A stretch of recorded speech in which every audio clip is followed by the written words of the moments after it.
And this meeting is being live streamed. Hey guys, welcome to this very, very special Sunday. Something we've been excited about for a very long time. Yes, with none other than the cat daddy himself. Yeah, I was going to say, our guest today needs no introduction. Truly the incomparable, the one and only, From My Cat From Hell, author of books that change our lives and our cats' lives. Jackson Galaxy, thank you so much for being with us today. Yes. You just turned me purple, like you just turned me the shade of your shirt. So you stop. For the maybe one person that's out there that does not recognize you from anything that I just said, would you mind to share a quick little introduction of who you are and the way that you change this world? Well, I'm a cat. It's funny you made me really stutter. For a lot of years, the only word that we had was cat behaviorist, and I've never been a fan of that word. So I've never found a better one. So that's basically what I am. But at this point, I call myself a cat behavior and wellness expert, and I'm also a cat guardian consultant as well. I think I'm kind of a family therapist. Anyway, I work with cats. I started out in the shelter system 30 years ago, working with cats, and never quite left. So my specialty was always working with cats in high stress situations, and it turns out that also is in homes as well. So and then for 10 years, I had a TV show called My Cat From Hell, where I did exactly that, go into people's houses and work with their cats. And now I am working on new projects, like new books. I am working with the Jackson Galaxy Project, which is a signature program of greater good charities. And we do a lot of cool stuff there for shelter cats and rescue cats and community cats. And yeah, keep it busy. But yeah. Yes, you are. Yeah, you are. It's online. So inspiring. In the comments, they're already saying that you're a legend too. So we can add that to the list of. Oh my God, you guys are killing me. But thank you, but killing me. It's so extraordinary, though. I think about everything that you do, and I think every time I've seen your show, I learn something new. I think we all learn something new about our cats. Speaking of, yesterday morning, we turned on the TV as soon as we wake up, and there was like a marathon of My Cat From Hell, and we just laid there and watched episode after episode after episode. And it was the episode with Mojito in Colorado, and the little nose. And by the end of it, we were both crying. We were like, "Damn you, Jackson!" That was the point. Yeah, no, I thought. I mean, the Colorado thing was.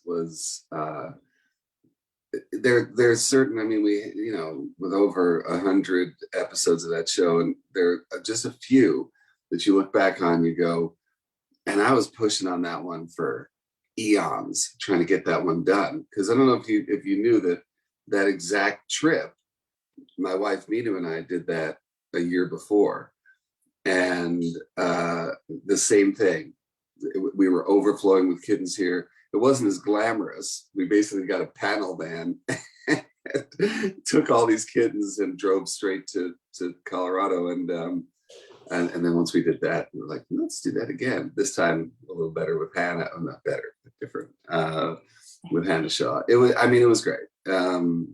Episodes like that, you go, all right, we are putting out a word here, about shelters and about overpopulation, spay and neuter, and TNR. So yeah, it's really amazing. Yeah, it's truly inspiring. Yes. And I think one of the things of all the things that you do, I love that you a behaviorist. Sure, it sounds very clinical, but there's just such a wholeness to what you do as far as how you approach the wellness, like you said, of our cats. And I think it's been very exciting to work with you on this very exciting project. Absolutely. You guys. We are all about today B12 for cats, which is everyone's waiting for the giveaway. Literally, yeah, today's a giveaway. Today's a big giveaway, but you got to stay to the end for the giveaway. Today, we're going to be talking all about B12 for cats, which is an all natural, non-synthetic liquid oral B12 for your kitties. And as Jackson says, it's the product you never know that your cats need. I think you slaughtered that. What was it? What did I say? The way I said it? Yes. Oh, it's the product you never knew you needed. Yes. And that, I mean, I don't think until we started talking about it, and you start listing all of it, because I think the three of us have all done. We give our cats B12, and usually you give it through an injection for the most part, and which is nothing wrong with. It's a quick little sub-Q injection. I think most of us use it definitely on our senior cats, which we have a lot of. And it was a simple question. We were working together on other things, and can we do, because you guys have access to some really cool people who formulate these things. I was like, can we do a B12? And there we go. I mean, it's amazing, because you guys have a history of putting together supplements, oral supplements for cats, and why not? So yeah, I'm excited. Just an exciting thing, especially since it takes us away from the needles. And like you said, nothing wrong with that. And sometimes there's time and place for that.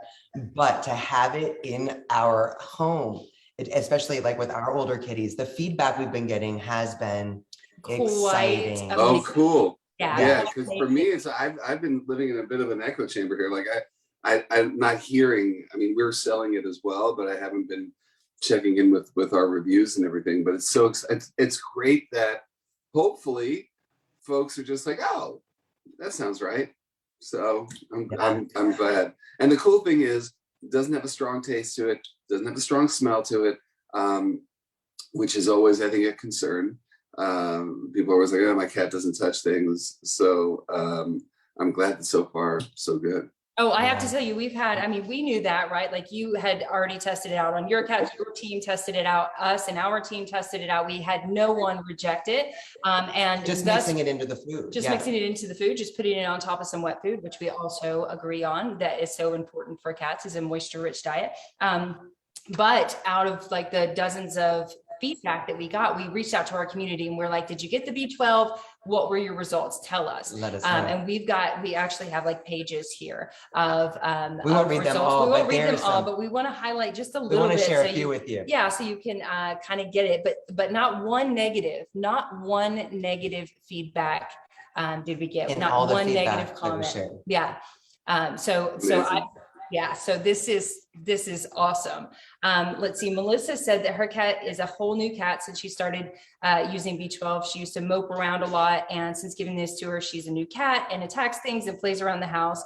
Energy is actually one of the biggest things that everybody's saying. Terry said that. Jen said that. Cat has so much more energy, playing around. Jen Robinson. Oh, that's Metaphor. Yes. Metaphor said, my boy's appetite has gotten substantially better and he's running around like a kitten too. And appetite, guys, that is one of the really big things when it comes to B12. I mean, there's a lot of big things when it comes to B12 and how it helps, but appetite, so many cats, if they've lost their appetite or lost their willingness to eat or just aren't feeling well, B12 is a great appetite stimulant, and it's all natural.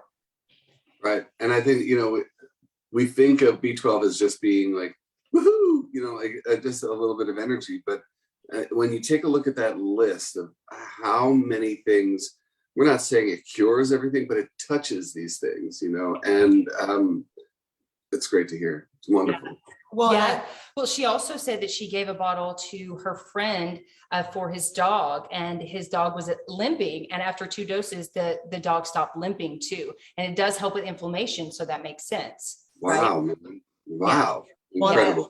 I like too that a lot of people, the question is always, can I use this with A, B, or C? And I love that all the studies show that it is safe to use with nutraceuticals, other supplements, even medications. And in fact, it helps to enhance the absorbency of those things. So I think that it's making it a big difference. I know when we talked last time, you were talking about the change that you saw even in your cats that were going through chemo on the B12 and not on the B12, and how it helped to, I forget exactly how you said it, but.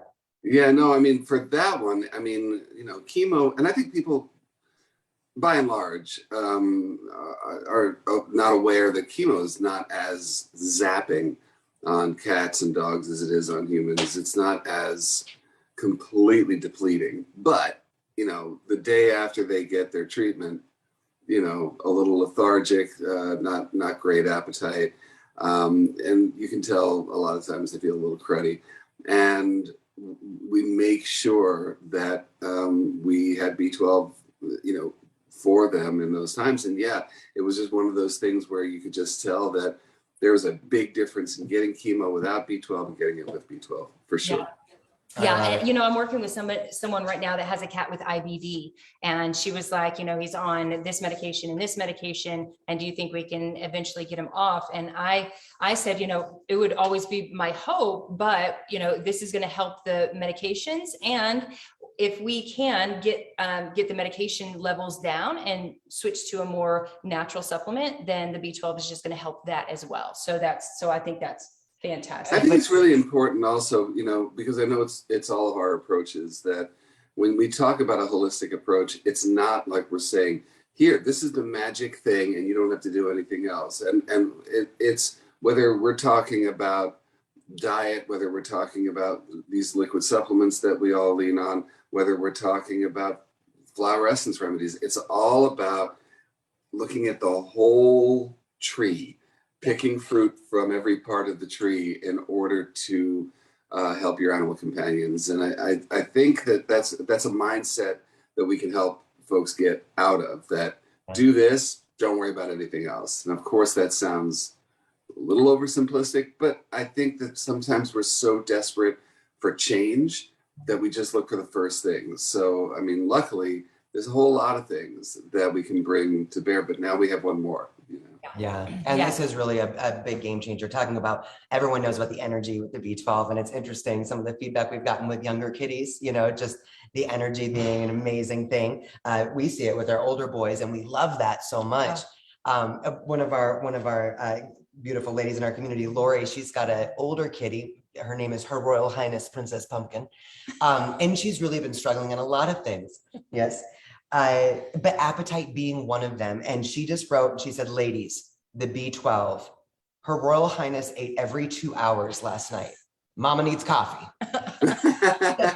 How amazing though. We all know how important it is, especially for our older kitties, to get that nourishment, the nourishment that they need. And when that appetite starts to go, you start seeing that kind of downhill decline. So that appetite thing is so exciting. So exciting to hear.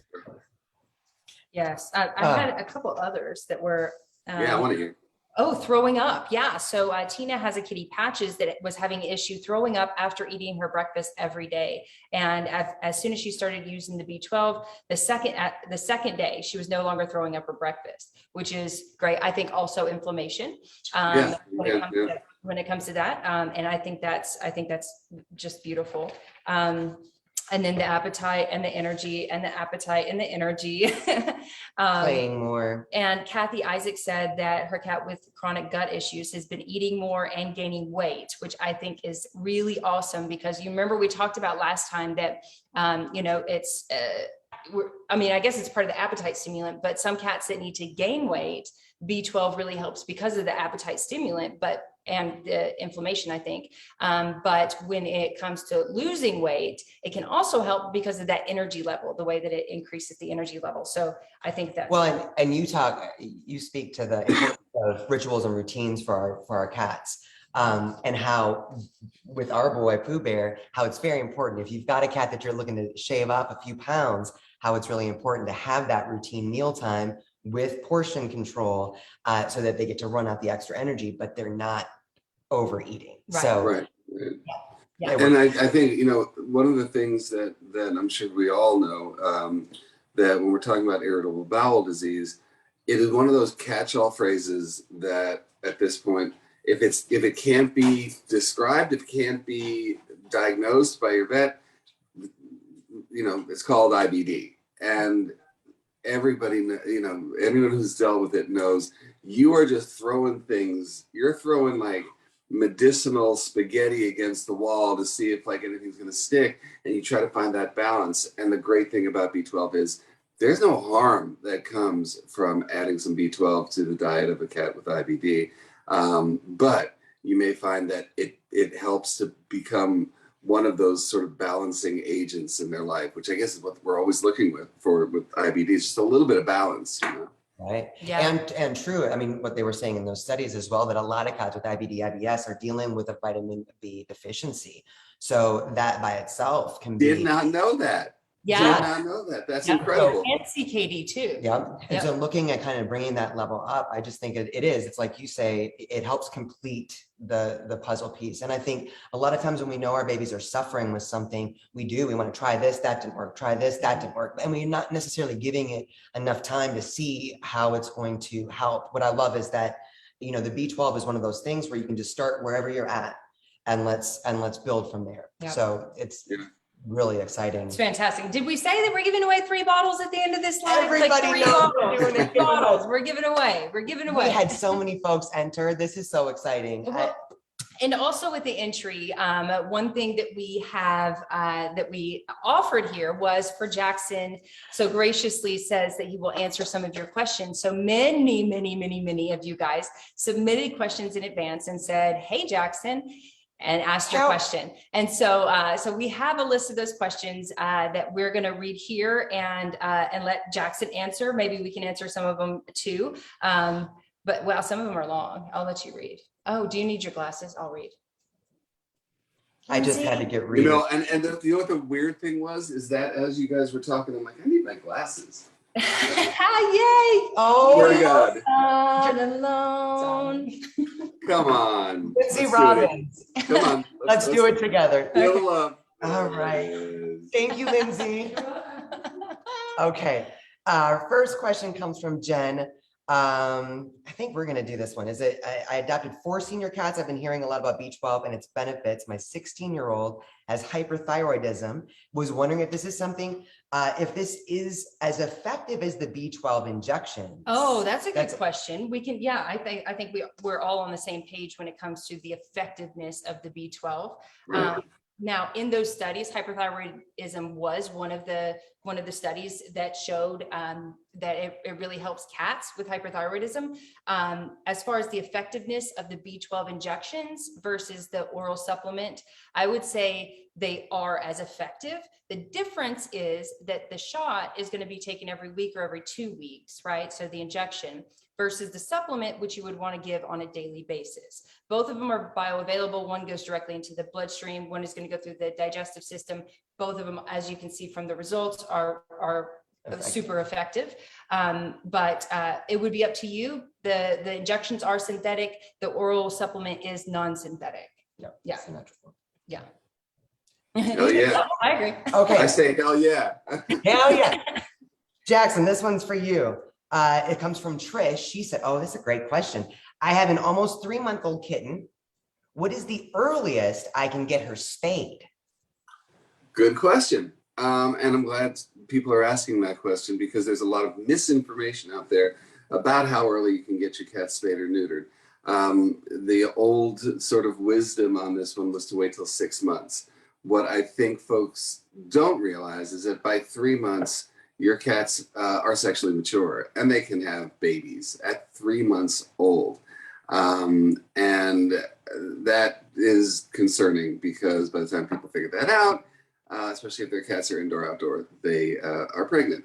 2 months, 8 weeks is the accepted early age spay neuter, totally healthy. Now it's interesting because UC Davis has actually revised that and called 6 weeks actually, that 6 weeks can be done. I don't think it's widely accepted at this point, but 8 weeks is perfectly fine. I know that in the general public, there's been sort of this concern about 8 weeks. There have been no studies that connect early age spay neuter with disease as they get older or any kind of structural issues or anything. I think there are times where we associate cats and dogs in a way that we just shouldn't. In some large breed dogs, there are problems and they probably should wait. But those are not cats. So anyway, 8 weeks. If you're waiting, don't wait any longer. Please do it, especially if you have other cats in your home.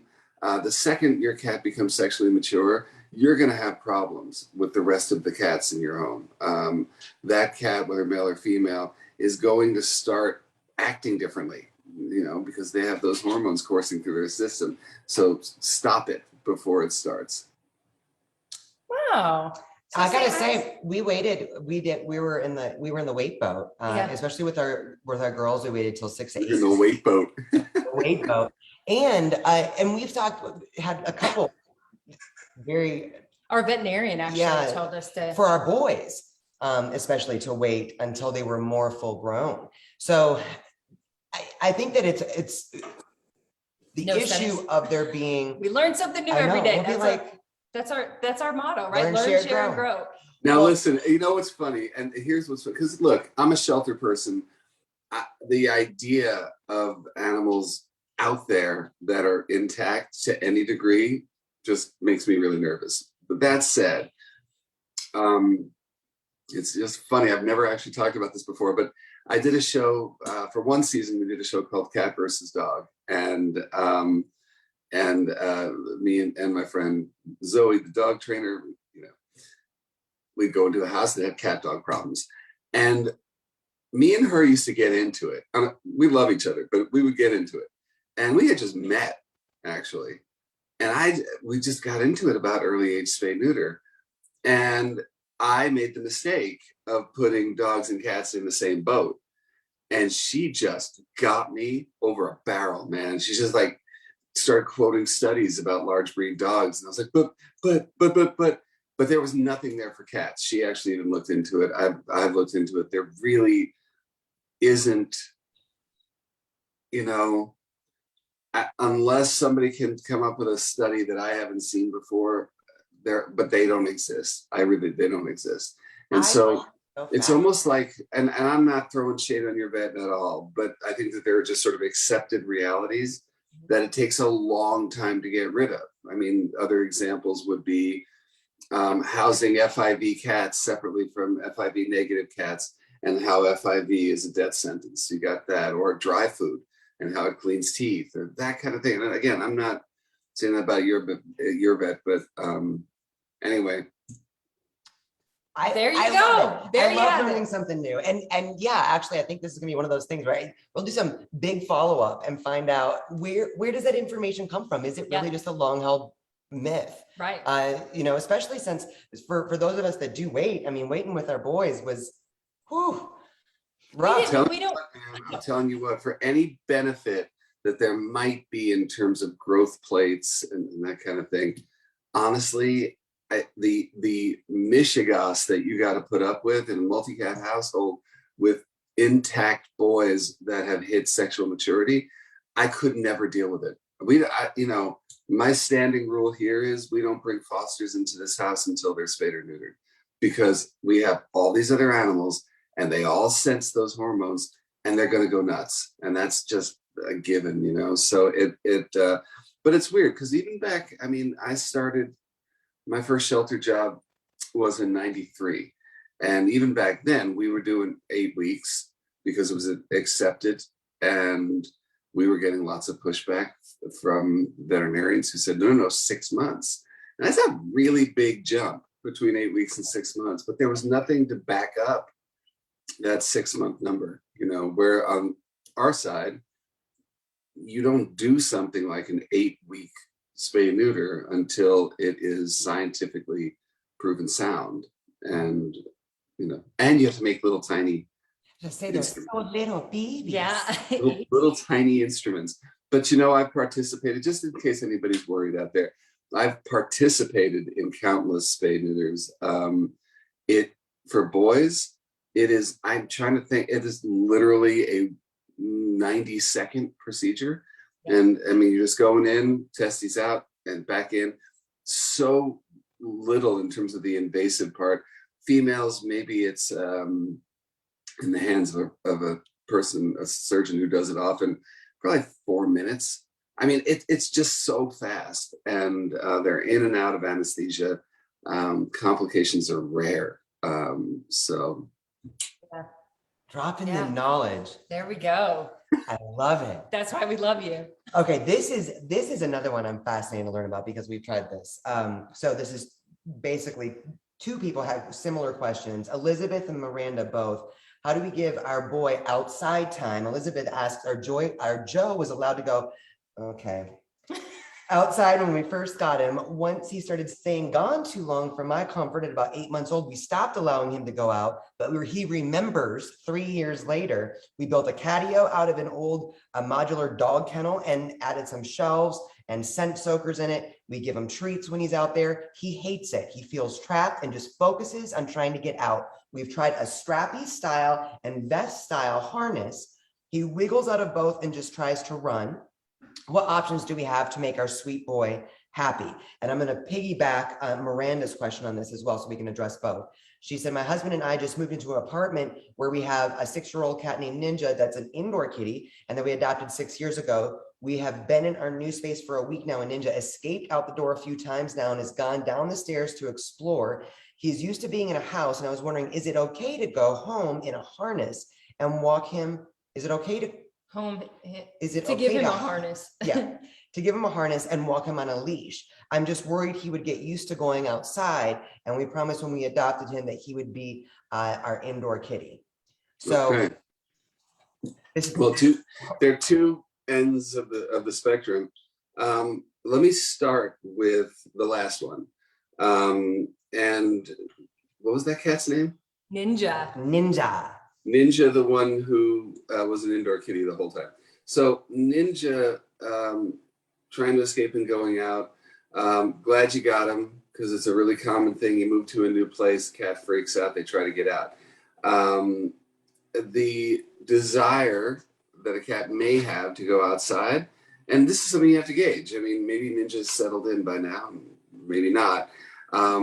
If you find the right, all you have to do is find the right harness.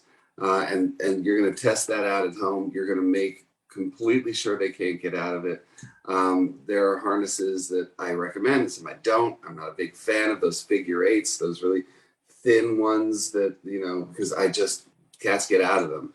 I like them better when they're sort of vests, when you have more control over it.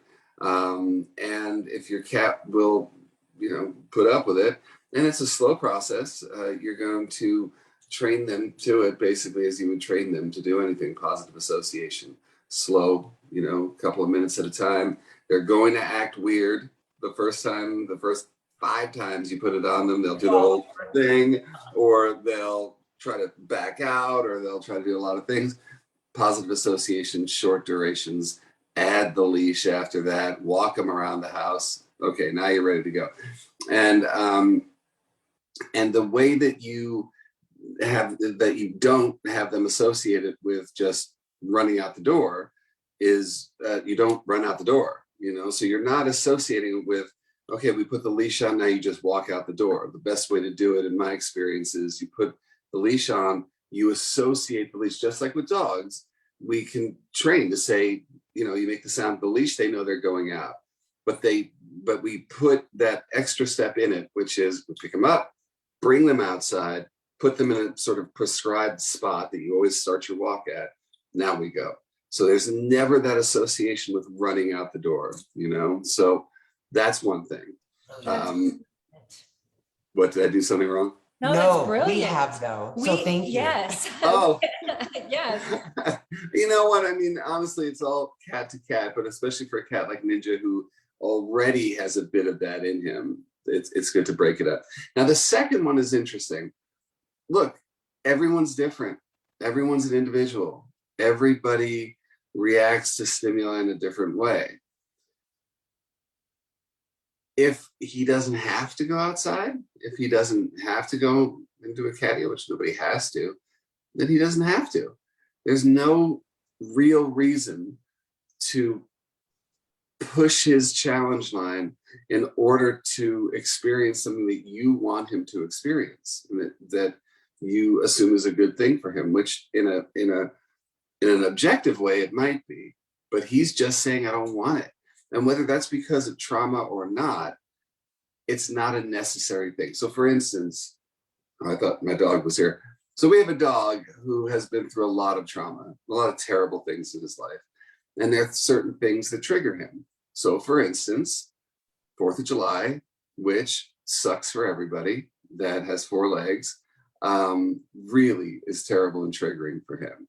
And it just so happened when we went out for a walk late, because we finally got him out to go out and walk very late, stray firework went off while he was out there. It is now 2 weeks almost later, and it's still hell to get him to go out for a walk at night. Aw. But we have to do it. That's the point. We have no choice. He has to go out and pee, because he'll pee here, and we don't want that. So with the cat in question here, he doesn't have to go outside. He doesn't have to go into a catio. If it's available to him, great, that's great. But there's no real need. You can enrich his indoor life perfectly fine, to the point where for him, looking out the window is great. And maybe somewhere down the line, maybe he'll totally be cool with it. He has it available to him to go out into his little catio.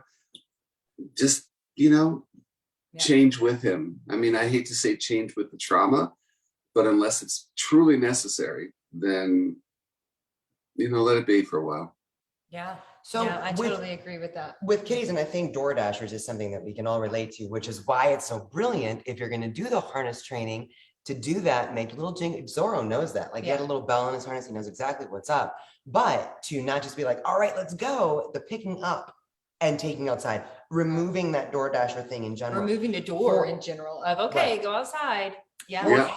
That really do have that, I think the cat's name was Joe, that have that instinct. Do not like being confined, tries to get out of the harness.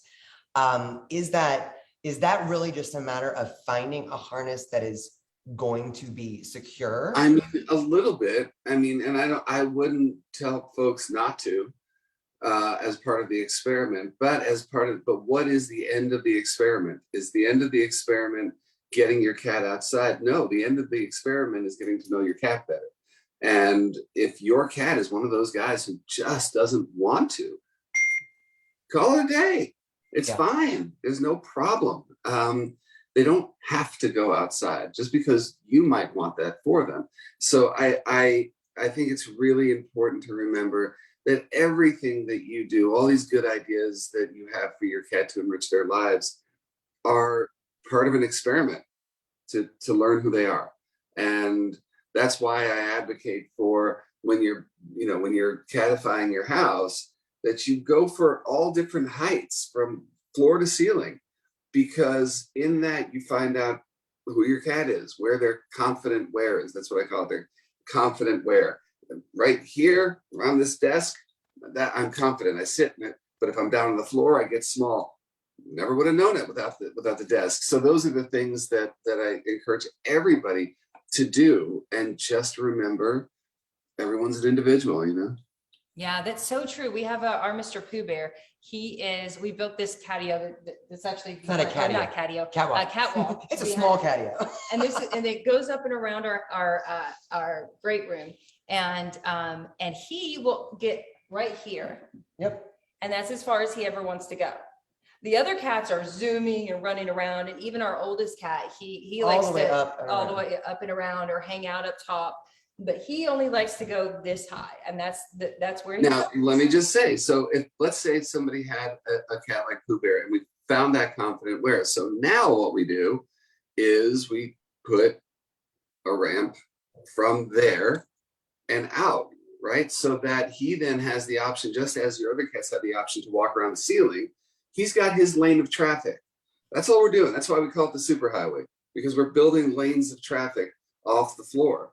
And now he's got, we know he gets confident sitting there. He gets his mojo on sitting right that spot. Well, now just put a shelf coming right out of it. And now he can start going around the great room just like everybody else. Yes. Like that one. That was good. That's good timing. We got the laser here. Do you want to come say hi? Yeah, we could build it across where he could still look out the window right here. Okay. Let's brainstorm afterwards. Okay. Thank you. I'm like, let's discuss. I'm here for the brainstorm. Okay, so another question. Lana said, I have a 1-year-old cat named Lana. Oh, I'm not sure if I got that wrong. She was found feral as a young kitten and will attack pretty insistently if she's angry or annoyed. How do I get her to stop? So she will attack. It's so funny. I tuned out hold on, because I heard the cat's name and I was like, wait, I know that name. How do you spell the name? Lana. Oh, Lana. Okay. I was like, I thought it was totally different. Okay, could you say it again, please? That's Lana or Lana? Yeah, Lana I'm or not sure. Lana, It's yeah. Lana or Lana. I'm not sure. So I have a 1-year-old cat named Lana or Lana. She was found feral as a young kitten and will attack pretty insistently if she's angry or annoyed. How do I get her to stop? Angry or annoyed? Yeah, see, that's a really subjective thing there. So it's what angers her or annoys her. Let's just go there. I mean, if she gets angry or annoyed when you try to pick her up, or when you know, what is it that angers or annoys her? And then we take it from there. So it's really hard. I mean, you know, when you're talking about, and then again, the other sort of, and I never really say this, but I think it's true. Subjective is the word feral. Feral is subjective. How feral? Are you feral to the point where you look at, we make eye contact and you're gone, you know, or can you be touched? Or were you one that took forever to get touched? Or were you just semi-feral? I mean, it's hard. So I gotta say, I can't really answer that one, except to say, what are the things that angers or annoys her, and then stop doing it.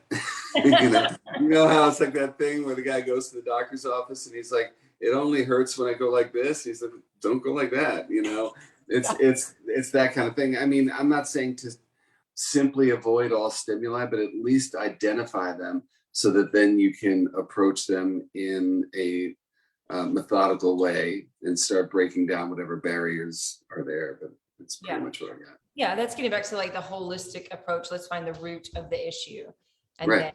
then go. Well, hi, Jack. Did you want to say hi? Do you want to say hi? He's like, what? Am I on camera? How does this work? He Well, thinks he's a and dog. kind of to that point we were talking about cats being individuals. This is a great one. Colette said, my question is, knowing that all cats have different personalities, what is considered a well-adjusted cat or Nice try. knowing that all cats have different personalities, what is considered a well-adjusted cat or a normal personality? Again, I mean, you know what? Let's say it this way, you guys. With all these kinds of questions, let's replace the word cat with the word human and go from there. Right? yeah. And that pretty much answers the question, right? Because, and this is why I hate the word behaviorist, because it reduces animals to a bag of symptoms that we would never do to humans. We would say that we go to therapy. But the only difference is we get to talk it out. We get to have this way of working out our issues through discussion, where cats don't have that, dogs don't have that. So, I just gotta say that what's normal to one is not normal to the other. I mean, I would say every one of my cats are normal, but they all have tics, you know, they all have triggers, they all have things that annoy them or things that scare them, just like humans. And I think that that's step one to trying to resolve issues in your homes when it comes to your cats, is start there. Start with, you know, and that's why I'm a big fan. And, you know, my last book was the one where I tried to put it all together, where we look at all cats. First, we learn what cat is with a capital C. Start boiling that down to getting to know your individual cat. In the same way, I'm a human. I pretty much know the history of humans in terms of our evolution and what got us here, and socially what got us here. I know my story, like where my parents came from, you know, that kind of thing. And I know my own triggers, most of them. Still working on that one, but you know, I think that we can say the same for our cats and then work from there. Well, Yeah, and I think I too, agree. that sometimes with cats, I don't know if you would agree with you. I may have heard this from you, but that a lot of times it's easy for humans to project their emotions onto a cat. And it was Dr. Mercy Koski, that we project our emotions onto a cat, and then we blame them for acting that way, so like thinking of something as thinking of them as being angry, like a cat is a Or little rude or resentful yeah. or those kinds of things. And I think back to when our Pooh Bear came to us and how he was one of those, put on an overcoat and leather gloves to try to handle. He was very angry, very annoyed. And then you realize that he Was just really was just scared. very afraid. Yeah. So it helps to, when you look at our cats as Yeah, and I think honestly, it's one of those real big jumps I think that we as humans need to make. And of course, I don't want to get too far off on tangents, but one of the things I work on in a general way is is giving humans the permission to look at animals as equals. And I think that when, and God knows everyone who's watching this does that with their cats. But when we talk about equals, it's equal level of emotional reality, but that is 100% their own, Do we cross over in terms of emotions? Sure. But I think by and large, learning about that fear, learning about those triggers is step one, because everyone, like I said, everyone's got different triggers. I think that's the one thing about my work that makes me humble and happy to do the job every day, is that I can't make any assumptions about any cat. I know cat with a capital C. I have a lot of experience with a lot of cats, but that doesn't mean I'm going to meet somebody today and they're just going to be, I can make assumptions about how they're going to react. Yeah. That's brilliant. It's Yeah, so true, though. absolutely. It's just taking it as it comes. I think we all want happy cats, right? Like that's normal. Sure.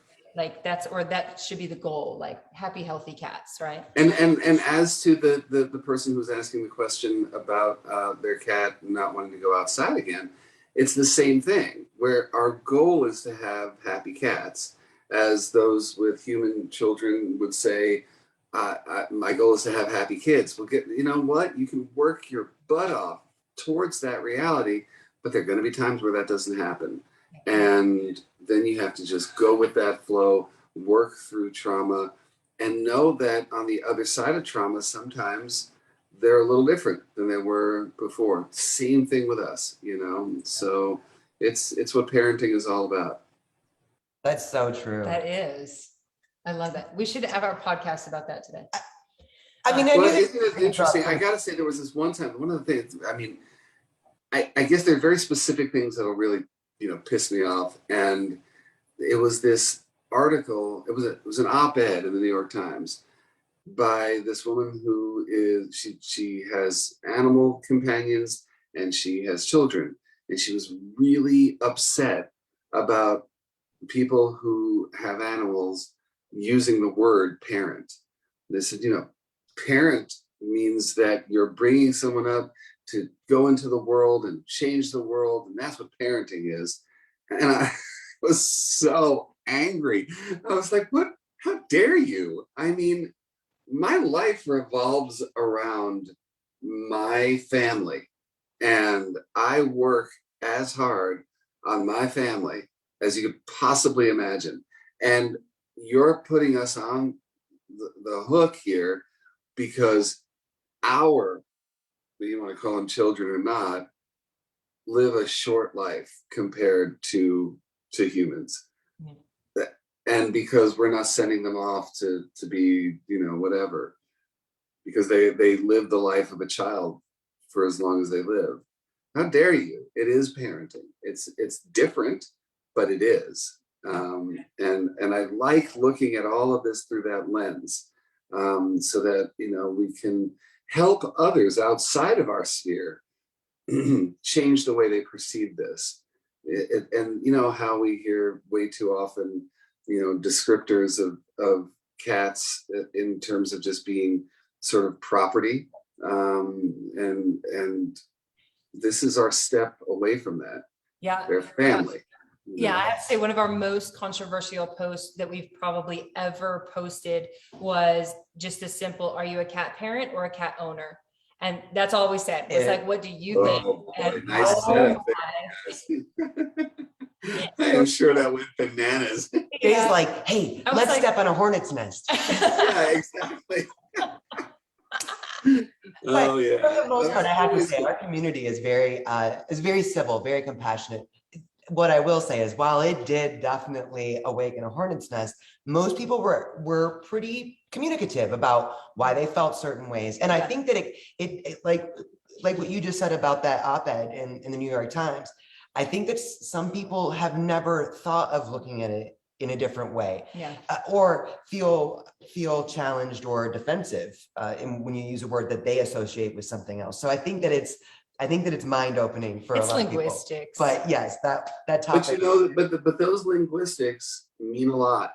You know, when I mean, you know, what's funny is when you're using, you know, Word or one of those, you know, programs writing programs, you don't have the option to call an animal he or she.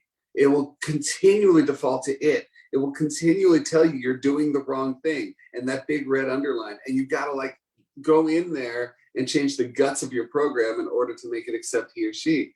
That's the kind of linguistics that are simple yet Significant. it not cool, not cool. But it's a habit. It's a cultural habit that we can gently try to change just through association. Same way that when we first started the show, and I insisted on using the word guardian, and from production company to network, I caught crap about that, and I would not back down. I would never say the word owner, and all these years later, maybe that crept into the consciousness a little bit more, just a little bit, so that you just think about it. Why is he being so weird about this? You know, think about it. You know. Yeah. It's a heartbreaking thing when you meet somebody or see someone where they certainly associate their companion animal as property, and it's just makes me. Well, listen. I mean, the good news is this: that there was a survey.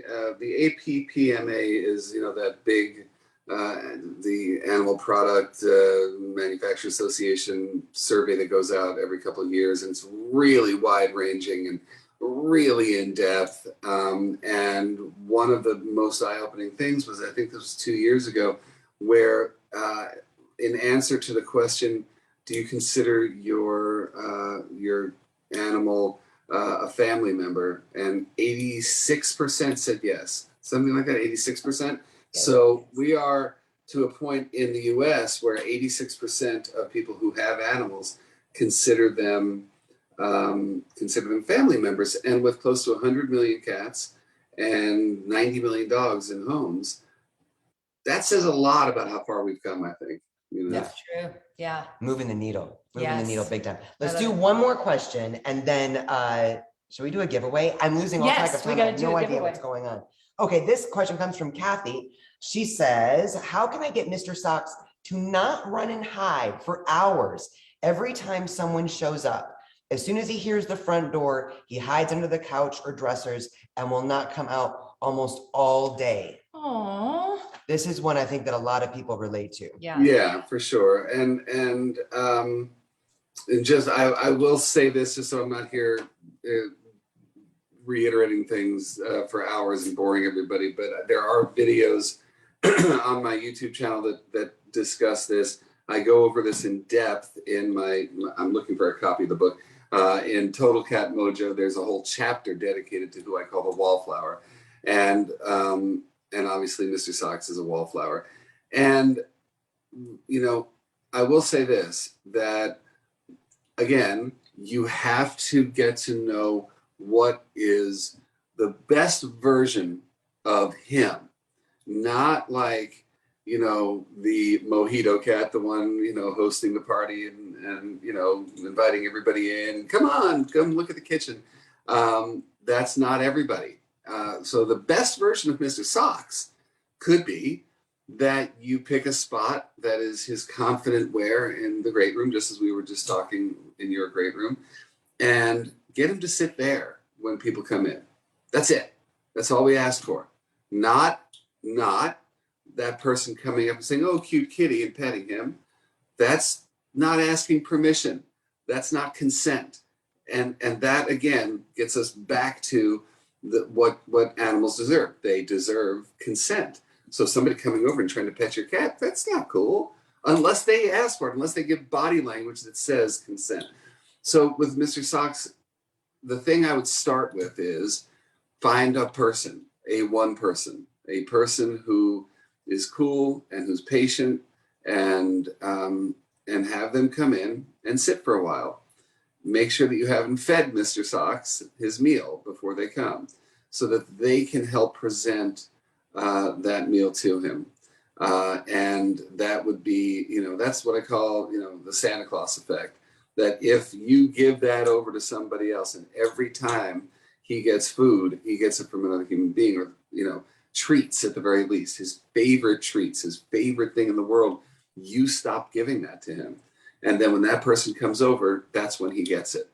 Also, I would say this, there's a big difference between, if you think about it, the people that cats gravitate towards in terms of strangers would be people who are either allergic to them or people who hate them, because they will sit in a chair and ignore them completely. And they have that vibe of like, oh, no, here comes the cat, here comes the cat. And they'll just sit there, giving the cat permission to come and explore them. Just sort of smell legs and feet and maybe rub up against and get to know and quote own the human, without hands being involved, without eyes being involved, without for the most part voice. Just allow it. It's exactly what I'll do when I come into a home. I'll sit there, I will get out of the way, I'll sit there. Often what I'll do is I'll just put my hands at my side, so if they want to explore my hands, I can start to at least respond in kind. But that's the way to do it. You give the cat incentive. And final thing, and this is where I think it's tough, because you're asking that cat to cross a bit of a challenge line, and you have to present a challenge line, is block the unders. There's absolutely no benefit to allowing your cats under a bed. Nothing. In fact, it's the opposite. If God forbid there's an emergency and you have to evacuate your house, that's where your cat's going to go. And it's really hard sometimes to get them out from under that bed. There's no benefit.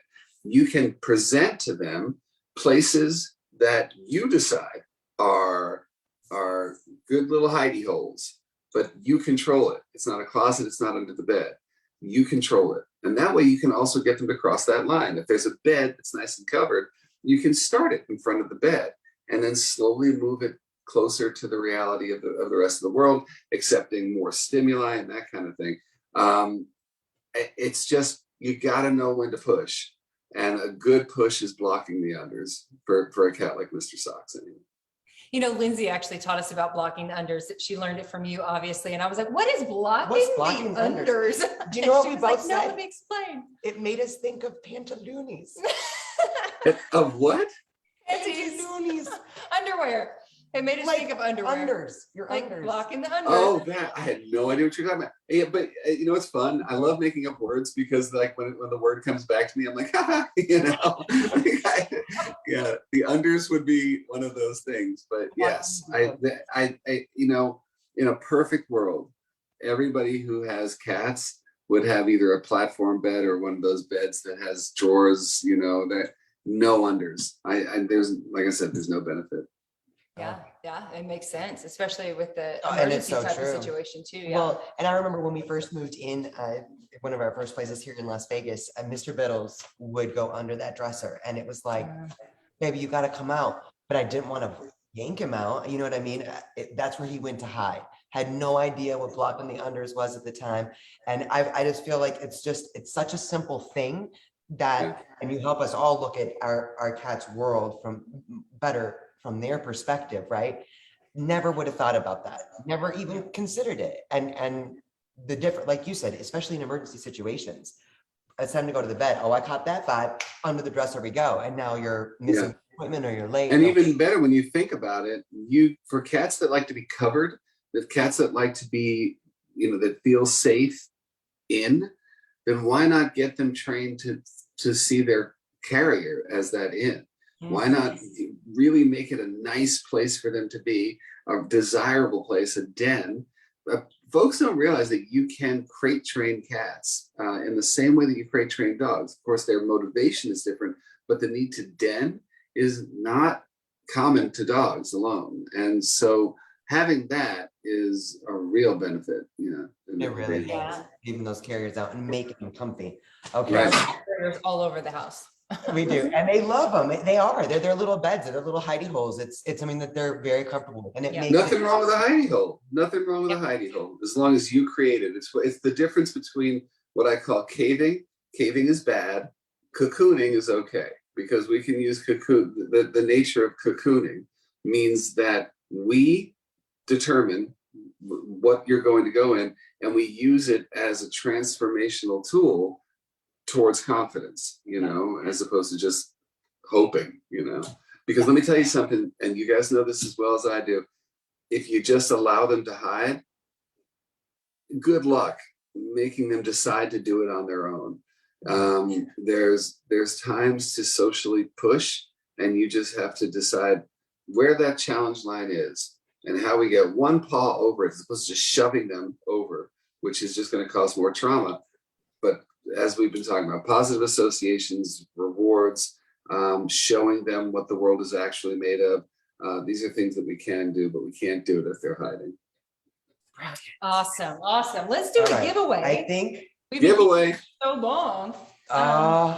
Okay, so guys, we don't even know. So Lindsay's in the background here. She's done the spin, the wheel of winner chance, the wheel of B12 benefit. Yeah, we have. And now see, I have to take my glasses off to read things, so I get to announce the winners. Am I right? Yes. B12. All right, here comes the first one. Our first winner is Ashley Austin. Ashley Austin, you have won a bottle of B12. I'm watching that wheel. The next one, Paula Kowaleski. Paula Kowaleski. Nice. Paula is number 2. And our final winner, drum roll please, is Wendy Marshall. Wendy! Yay! You get a bottle! You get a bottle! You get a bottle!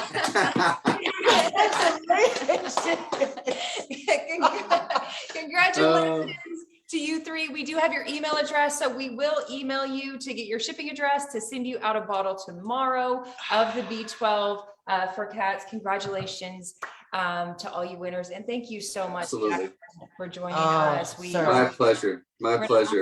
Fangirls, but we're just super blessed and honored to be a part of this project with you. So thank you. I mean, honestly, I gotta tell the world here that this is one of those times where it's such a beautiful thing. Ideas come to fruition in a very nice and just easy way. You guys have a great team behind you also that formulate this. And we're not going to tell anybody about this, but we're working on other things as well.